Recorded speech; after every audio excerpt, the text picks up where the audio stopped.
Juvante Deo Vincimus, dengan bantuan Allah kita pasti menang. Shalom saudara-saudari, selamat hari Minggu untuk kita semua. Semoga pada hari Minggu ini kita selalu dalam keadaan sukacita dan penuh damai. Hari ini, Minggu 5 Oktober 2025, kita memasuki Minggu biasa yang ke-27. Kitab Injil yang akan kita renungkan pada hari ini diambil dari Lukas 17 ayat 5 sampai dengan 10. Nah, untuk temanya yaitu sekiranya kamu punya iman. Injil Lukas ini memberikan renungan bagi kita orang muda.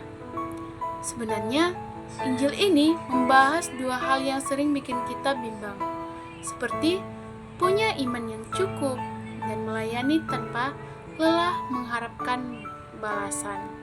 Nah, yang pertama, sebagai refleksi untuk kita pada hari ini, kita diberikan pesan untuk jangan mengejar iman yang besar, melainkan kejarlah iman yang tumbuh, seperti pada ayat 5 sampai dengan 6. Murid-murid Yesus berkata kepada Yesus, "Tuhan, tambahkan dong iman kami."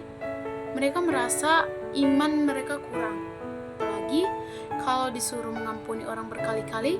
Seperti di ayat sebelumnya, mereka berpikir iman itu seperti jumlah followers di Instagram, makin banyak, makin keren, dan makin berkuasa. Tapi Yesus menjawab, jawaban Yesus itu, ya, kalau kamu punya iman sebesar biji sesawi saja, kamu bisa suruh pohon ara itu untuk tercabut dan tertanam sendiri di laut. Nah, apa kaitannya ini dengan kita? Sebagai orang muda, iman itu bukan soal ukuran, tapi soal kualitas. Biji sesawi itu sangat kecil. Yesus bilang, iman itu bukan soal seberapa hebat kamu kelihatan, seberapa panjang doamu, atau seberapa sering kamu ke gereja. Namun, iman itu soal kualitas dan ketulusan. Nah, selanjutnya, jangan insecure dengan imanmu.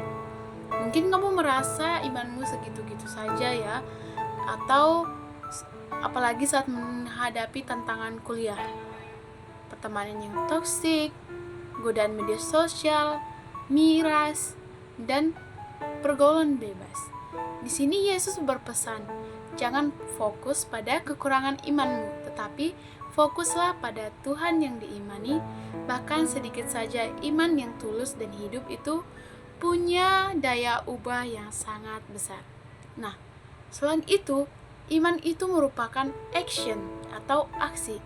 Iman yang benar itu adalah iman yang menggerakkanmu untuk bertindak seperti menyuruh pohon tadi.